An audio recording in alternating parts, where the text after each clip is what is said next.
नमस्कार, आप देख रहे हैं हॉट स्टॉक्स कॉलर शो। मैं हूं स्वाति रायना। सबसे पहले बात करते हैं दिन भर बाजार में कैसी हलचल रही। पूरे दिन सुस्त कारोबार करने के बाद अंतिम घंटे में लौटी खरीदारी की वजह से भारतीय शेयर बाजार चढ़कर बंद होने में कामयाब रहे। हालांकि मिले जुले विदेशी संकेतों के चलते भारतीय बाजार की शुरुआत अच्छी थी, लेकिन कारोबारी सत्र के दौरान बाजार पर दबाव भी देखने को मिला और दिन के अंत तक सेंसेक्स 41 अंक और निफ्टी 20 अंक के बढ़त के साथ बंद हुए। कुछ शेयर्स की बात करें तो तेल, गैस और एनर्जी शेयरों में खरीदारी रही।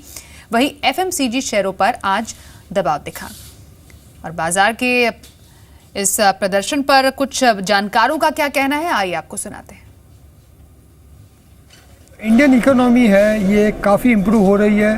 लास्ट 6 महीनों से हर इंडस्ट्री, हर सेक्टर में थोड़ा लेकिन कंसिस्टेंट इम्प्रूवमेंट हो रहा है। आप स्टील को देखिए, सीमेंट को देखिए, ऑटोमोबाइल को देखिए, ईपीसी को देखिए, रोड को देखिए, पोर्ट्स को देखिए, हर इंडस्ट्री में थोड़ा इम्प्रूवमेंट हो रहा है। जो अगर थोड़ा बहुत प्रेशर है ये ग्लोबल इकोनॉमी स्लो डाउन की वजह से है, एक्सपोर्ट्स में थोड़ा स्लो डाउन है, लेकिन आउटसाइड ऑफ दैट हमारी इकोनॉमी काफ़ी इम्प्रूव हो रही है। और ये जो ब्रिटेन का एग्ज़िट का जो एग्ज़ाम्पल है, as long as global economy weak है, ये एक्चुअली इंडिया के लिए अच्छा ही है, क्योंकि हर टाइम ग्लोबल इकोनॉमी वीक होती है, ऑयल प्राइस नीचे आते हैं, लिक्विडिटी ज़्यादा इम्प्रूव हो जाती है।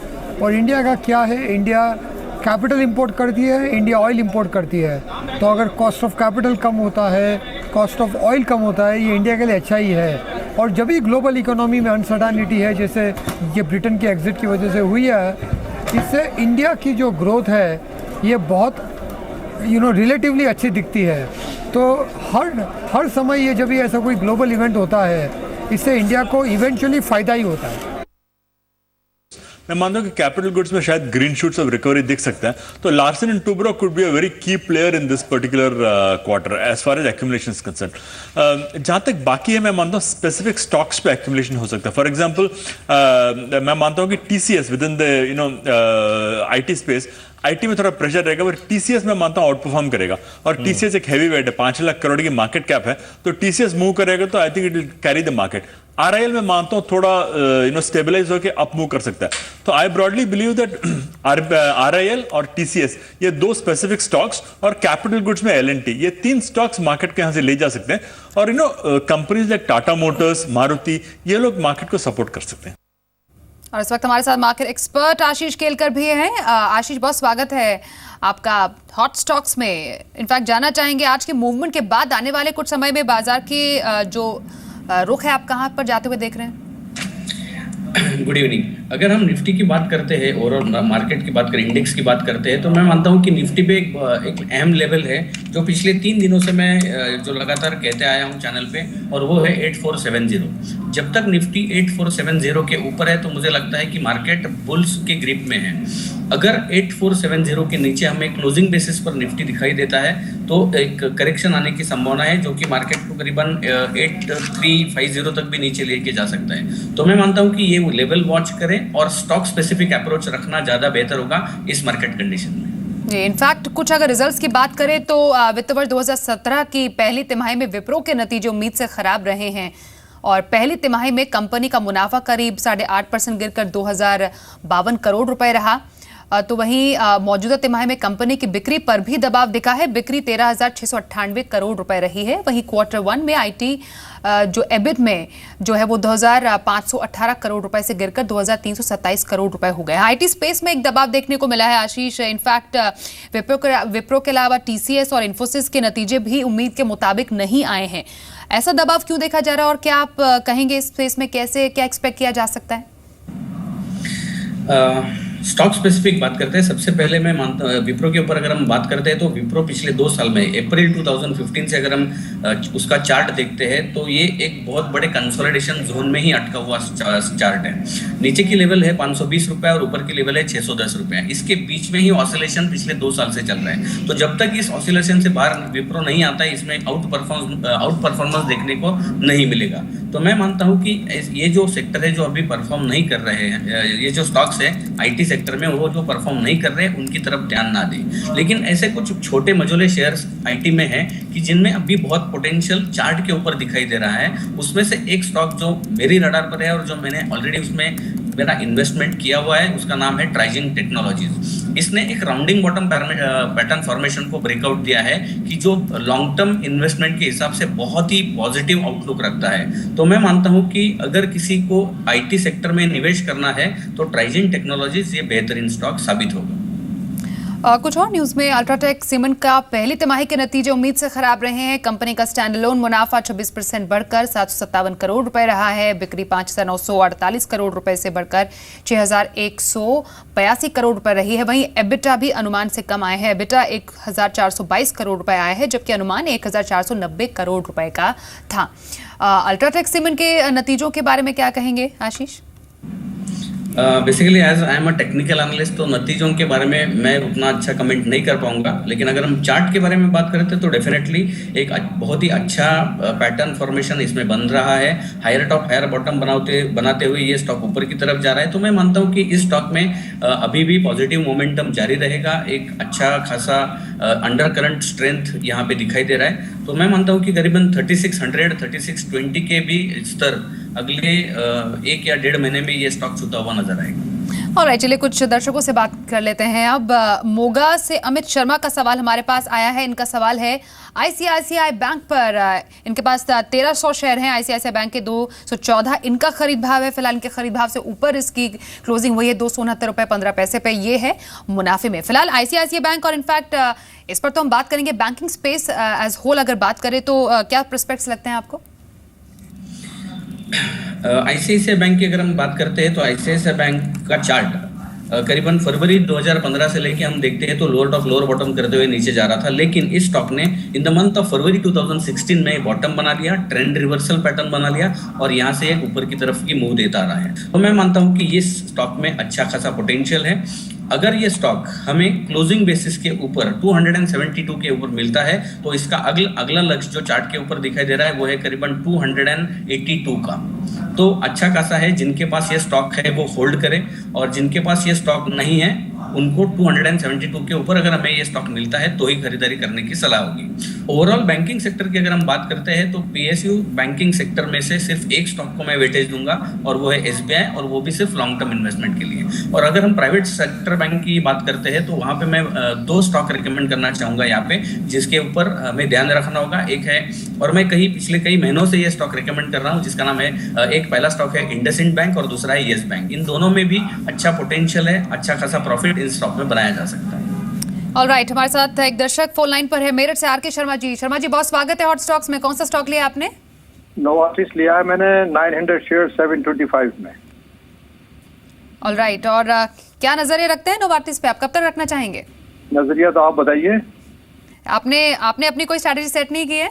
मैंने ये किया था, बाईबैक आ रहा है इसका 760 में जी। 22 तारीख की बुक क्लोजिंग है उसकी, तो क्या करें फिर? इससे पहले निकल जाना चाहिए, कल के दिन है मेरे पास में। ऑलराइट, इनकी स्ट्रैटेजी पे आशीष क्या कहेंगे? नोवार्टिस में क्या करना चाहिए इन्हें? आई एम सॉरी, मैंने स्टॉक का नाम अच्छी तरह से मुझे सुनाई नहीं दिया। Novartis India. ओके। 900 शेयर इनके पास है। 727 इनका खरीद भाव रहा है, जिस पर फिलहाल इन्हें मुनाफा 743 पर इसकी क्लोजिंग हुई है। ओके। अगर ये स्टॉक का चार्ट फॉर्मेशन अगर हम देखते हैं तो इसमें सबसे पहली बात ये दिखाई दे रही है कि इसमें जो वॉल्यूम है ये थोड़े मुझे कॉशियस रहने के लिए बता रहे हैं। और रिसेंट पैटर्न अगर हम देखते हैं तो करीबन 860 से क्रैक आया था, जो स्टॉक को करीबन 690 तक लेके आया था, और यहाँ से वापस वो 740 आउट लेवल के यहाँ पे ट्रेड कर रहा है। तो मैं मानता हूँ कि इस फॉर्मेशन के बाद यहाँ पे एक टाइम करेक्शन और प्राइस करेक्शन होने की संभावना है। लेकिन ये जो करेक्शंस की बात आती है या कंसोलिडेशन की बात आती है तो इस स्टॉक में होल्ड करने की मैं सलाह दूंगा। लेकिन यहाँ पे थोड़ा स्ट्रिक्ट स्टॉप लॉस लगाने की जरूरत होगी। 710 ये स्टॉप लॉस यहाँ पे रेकमेंड करूंगा और होल्ड करने की सलाह दूंगा। अगला सवाल लेते हैं दिल्ली से राजीव जी का। इनका सवाल है मनाली पेट्रो पर। पेट्रोकेमिकल्स स्पेस से डील करती है पर्टिकुलर कंपनी। 150 शेयर इन्होंने लिए हैं। 31 रुपए 75 पैसे इनका खरीद भाव है। थोड़ा बहुत नुकसान इन्हें, क्योंकि 30 रुपए 95 पैसे पर इसकी क्लोजिंग हुई है। इस पर्टिकुलर स्पेस में मनाली पेट्रो को कैसे देखेंगे और क्या स्ट्रैटेजी रखें? अच्छा दिख रहा है चार्ट पर साक्षी। ये particular stock higher top higher bottom बनाते हुए ऊपर जा रहा है। सारे शैडो इंडिकेटर्स जो है वो भी पॉजिटिव दिशा में दिखा रहे हैं। तो मैं मानता हूं कि ये स्टॉक होल्ड करना चाहिए। अगर हम रिसेंट पास्ट में जो सारे बॉटम्स बने हैं उनको कनेक्ट करते हैं तो यहाँ पे स्टॉप लॉस की जो वैल्यू मुझे बता रहा है चार्ट वो है 29.5 की। तो क्लोजिंग बेसिस के ऊपर 29.5 के नीचे अगर ये स्टॉक आता है तो ही इस स्टॉक में से निकल जाए, वरना ये स्टॉक क्षमता रखता है 35 रुपए तक जाने की। अगर 35 रुपए के ऊपर ब्रेकआउट मिलता है तो एक बहुत ही पॉजिटिव मोमेंटम इस स्टॉक में आएगा। तो होल्ड करें 29.5 की स्टॉप लॉस लेके। ऑलराइट, अगला सवाल लेते हैं पंचकुला से एसके गुप्ता जी का। स्टोर वन रिटेल पर इनका सवाल है और इन्होंने 500 शेयर लिए हैं जिस पर इनका खरीद भाव 220 रुपए है। फिलहाल थोड़ा बहुत नुकसान में है, ये 195 रुपए 45 पैसे पर इसकी क्लोजिंग हुई है। इनफैक्ट कुछ दिन पहले हमने देखा 12 जुलाई को 247 का 52 वीक हाई भी इस पर्टिकुलर स्टॉक ने टच किया है। अब इस लेवल पर और ये जो पैटर्न एक साल से हम देख रहे हैं, एक लो भी टच किया और फिर हाई टच किया, कैसे देखेंगे और क्या स्ट्रैटेजी रखें? जिस तरह से उछाल इस स्टॉक में आता हुआ नजर आ रहा है, अगर हम पिछले 3 या 4 महीने की बात करें तो करीबन 40 रुपए से ये स्टॉक 240 तक गया था। लेकिन जिस तरह से ये स्टॉक ऊपर गया है वो वन वे मूव नहीं है। बीच बीच में इस स्टॉक ने अच्छा खासा ब्रीदिंग टाइम और ब्रीदिंग स्पेस भी लिया है। तो मैं मानता हूं कि अभी जो 247 से लेके करीबन 195 196 के लेवल पे ये स्टॉक आया है, तो ये एक करेक्शन है और ये करेक्शन स्टॉक को और ऊपर जाने का स्ट्रेंथ देते हैं। तो फिलहाल मैं होल्ड करने की सलाह दूंगा, लेकिन ऐसे स्टॉक में स्ट्रिक्ट स्टॉप लॉस रखना जरूरी है, क्योंकि अगर इसमें सेलिंग प्रेशर आता है तो जिस तरह का वॉल्यूम बाइंग होते वक्त बिल्ड हुआ था वो सारा वॉल्यूम यहाँ पे बेचने के लिए आएगा, तो बेचने में दिक्कत होती है इस समय। तो स्टॉप लॉस जो है वो स्ट्रिक्ट होगा 175 का। हालांकि थोड़ा नीचे की तरफ है, डीप डाउन स्टॉप लॉस मैं रिकमेंड कर रहा हूँ, लेकिन वो सेफ स्टॉप लॉस रहेगा, ऐसा चार्ट के ऊपर दिखाई देता है। उत्तर प्रदेश से अमित जिस वक्त हमारे साथ फोन लाइन पर है। बहुत स्वागत है सर आपका हॉट स्टॉक्स में। कौन सा स्टॉक लिया आपने? मतलब मेरे पास पीएनबी के हैं 300 शेयर हैं जी, 93.70 के रेट पर है जी। कब लिए थे आपने पीएनबी के शेयर? अराउंड 2 मंथ्स हो चुके हैं उनको। 2 महीना, क्योंकि आपको अच्छा खासा मुनाफा यहाँ पर 131 पर पीएनबी की क्लोजिंग हुई है। और क्या स्ट्रैटेजी रखेंगे फिलहाल अभी आप? अभी अगर इसमें आगे होप है तो मैं इसको 6 मंथ्स और 1 ईयर तक कंटिन्यू कर सकता हूँ। 6 महीने से 1 साल तक का नजरिया पीएनबी पर। इनफैक्ट आज ही खबर आई सरकार ने 13 पीएसयू बैंकों में लगभग 23,000 करोड़ रुपए पूंजी निवेश किया है, जिसमें पीएनबी भी एक बैंक है। अभी हमने स्टार्टिंग में ही बात की थी पब्लिक सेक्टर बैंक्स की भी। पीएनबी में स्ट्रैटेजी क्या रखने को कहेंगे आप? पीएनबी का अगर हम चार्ट देखते हैं तो 147 ये एक बहुत ही अहम लेवल स्टॉक के लिए साबित होगा। यहाँ से ये स्टॉक पोटेंशियल रखता है 147 तक जाने का, लेकिन 147 के यहाँ पे एक स्टीफ रेजिस्टेंस स्टॉक को फेस करना होगा। अगर इसको तोड़ते हैं तो मेरा आउटलुक इसके ऊपर और पॉजिटिव हो जाएगा। तो मैं मानता हूँ कि 147 के यहाँ पे रिव्यू लेना चाहिए। फिलहाल ये स्टॉक होल्ड करें, और इसके लिए अगर मैं स्टॉप लॉस यहाँ पे रिकमेंड करना चाहूंगा तो वो होगा करीबन 123। ऑल राइट, चलिए अब मेरी सहयोगी साक्षी का रुख कर लेते हैं। दिन भर जी बिजनेस पर हम आपको ऐसे शेयर दिखाते हैं जहां पर अच्छा रिटर्न मिलता है, और ऐसे ही कुछ स्टॉक्स बता रही हैं साक्षी। जी बिल्कुल, आज दिन भर पर जी बिजनेस में हमने ढेर सारे शेयर्स रेकमेंड किए जहां पर जोरदार रिटर्न्स आज के सेशन पर देखने को मिले। प्रिसाइसली 3 ऐसे शेयर्स का अपडेट मैं लेकर आई हूं। शुरुआत करेंगे आज के स्टॉक्स फास्ट 50 शेयर के साथ। पीवीआर ये शेयर आपको सुबह 7:30 बजे रेकमेंड किया गया था और जोरदार तेजी देखने को मिली इस शेयर पर। 9.5% चढ़कर ये शेयर बंद होते हुए नजर आया। कल गिरते बाजार में ये इशारा था शेयर, और उसके बाद हमने यहाँ पर आपको एक रिकमेंडेशन आज इस शेयर पर दी थी, और अब तक के उच्चतम स्तरों के करीब ये कामकाज करते हुए नजर आया। जोरदार उछाल इस शेयर ने आज दिखाया। चेन्नई पेट्रो भी आज आपको सुबह 7:30 बजे रेकमेंड किया गया था स्टॉक्स 550 में, और इस शेयर ने भी जोरदार परफॉर्मेंस दिखाई और 8% तक चढ़कर ये शेयर बंद होते हुए नजर आया। कच्चे तेल में कमजोरी एक पॉजिटिव ट्रिगर की तरह साबित हुआ आज के सेशन के लिए।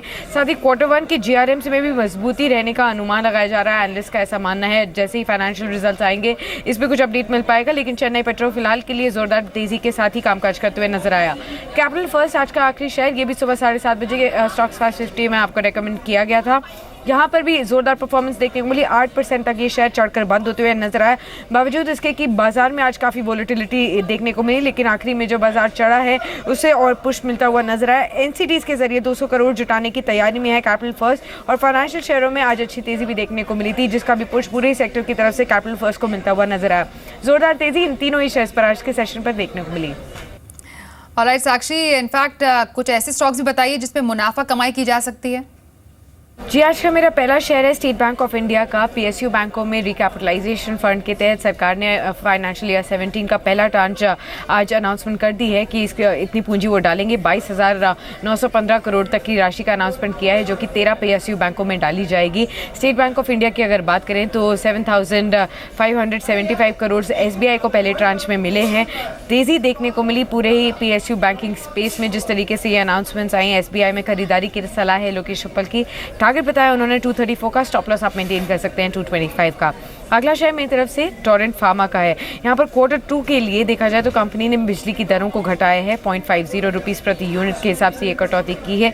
3 शहरों में ये घटाई गई हैं दरें। हालांकि टोरेंट फार्मा के शेयर टेक्निकल चार्ट्स पॉजिटिव लगते हैं। खरीदारी की सलाह है लोकेश उप्पल की।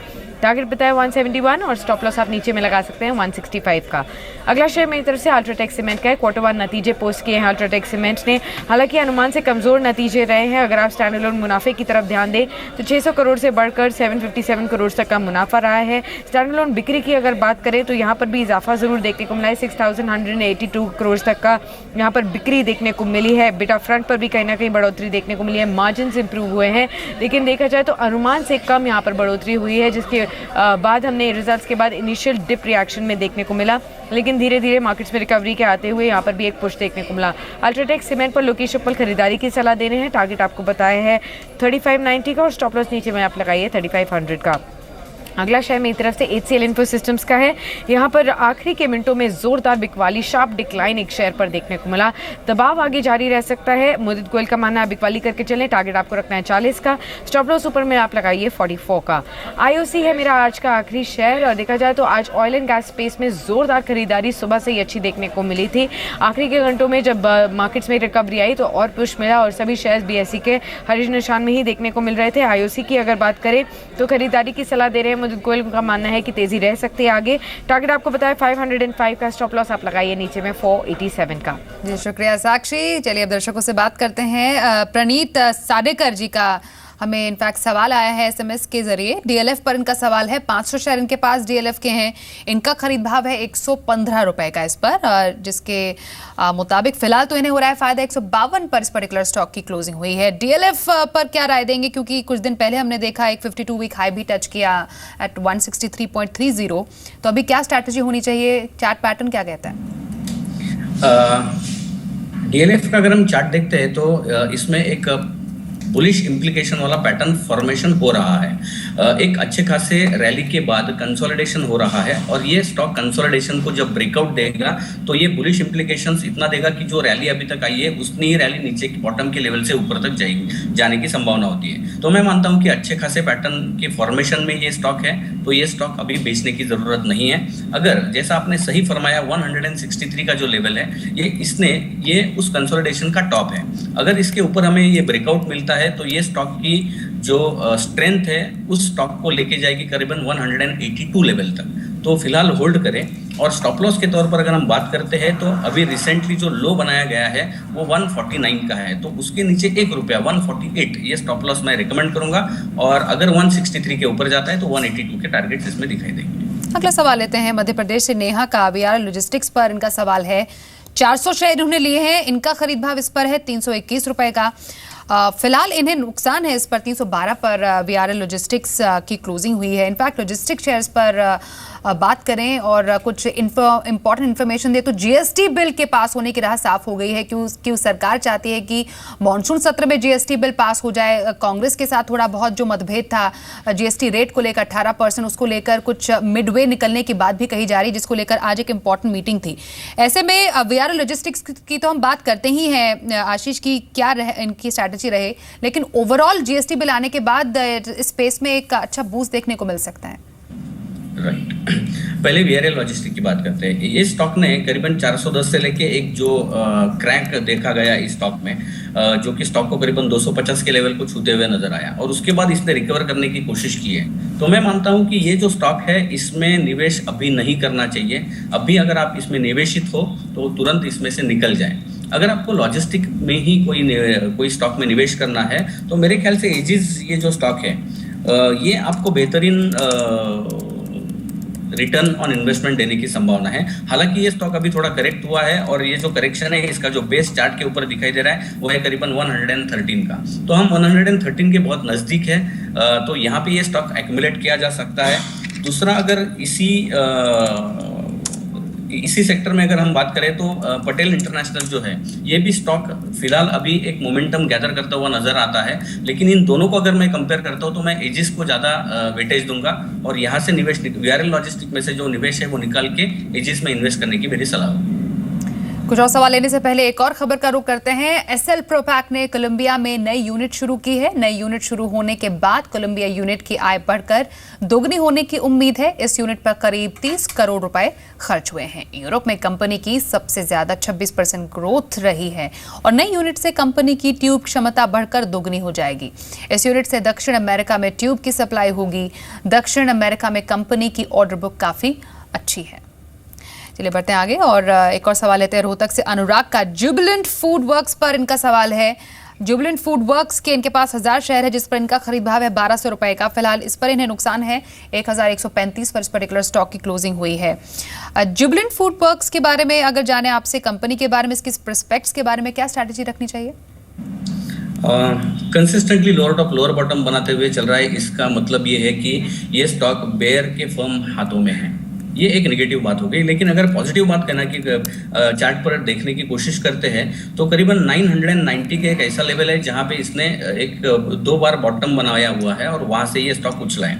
लेकिन उछलने के बाद पिछला जो रिसेंट टॉप है वो तोड़ने की कोशिश की, लेकिन वो तोड़ नहीं पाया है। तो मैं मानता हूं कि यहाँ से वापस एक बार बुल्स कोशिश करेंगे बेयर्स को ट्रैप करने की और उनसे फाइट करके जीतने की कोशिश करेंगे। तो ये जो बुल्स को वापस जो स्ट्रेंथ मिलेगी ये तभी मिल सकती है जब ये स्टॉक करीबन 1225 के ऊपर ये स्टॉक निकलेगा तभी।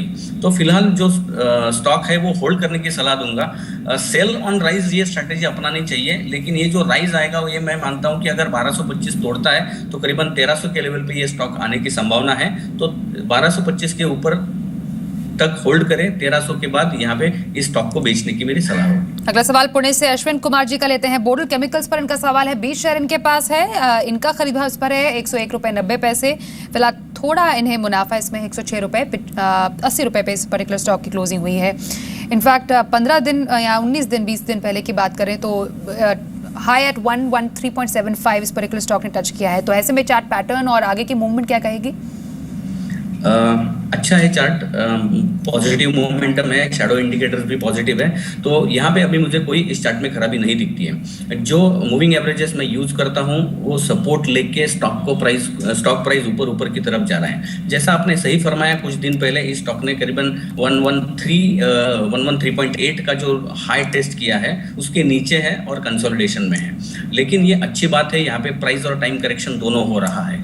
इसके ऊपर अगर जो हाई अभी मेंशन किया 113.8 का, इसके ऊपर अगर हमें क्लोजिंग में मिलता है तो इसमें और ऊपर जाने की संभावना है और चार्ट के ऊपर वही आसार दिखाई दे रहे हैं। तो पॉजिटिव रुझान रहेगा, होल्ड करें। स्टॉप लॉस जो है वो थोड़ा डीप डाउन मैं बताऊंगा क्योंकि इनकी बाइंग प्राइस भी 101 है, तो उसके ऊपर ये स्टॉप लॉस करीबन 103.5 का स्टॉप लॉस है और होल्ड करें। अगर ये स्टॉक 113.8 के ऊपर जाता है तो और भी एडिशन इस स्टॉक में किया जा सकता है। ऑलराइट आशीष, जिन स्टॉक्स पर हमने बात की उन पर आपकी तरफ से डिस्क्लोजर? इसमें से कुछ स्टॉक जो हमने डिस्कस किए वो हमने हमारे क्लाइंट को ऑलरेडी रिकमेंड किए हुए हैं, बट इसमें से सिर्फ एक स्टॉक है ट्राइजन जिसमें मेरी निवेश है, बाकी कहीं भी मेरा खुद का निवेश नहीं है। थैंक यू सो मच आशीष केलकर हमारे साथ हॉट स्टॉक्स के इस एपिसोड में जुड़ने के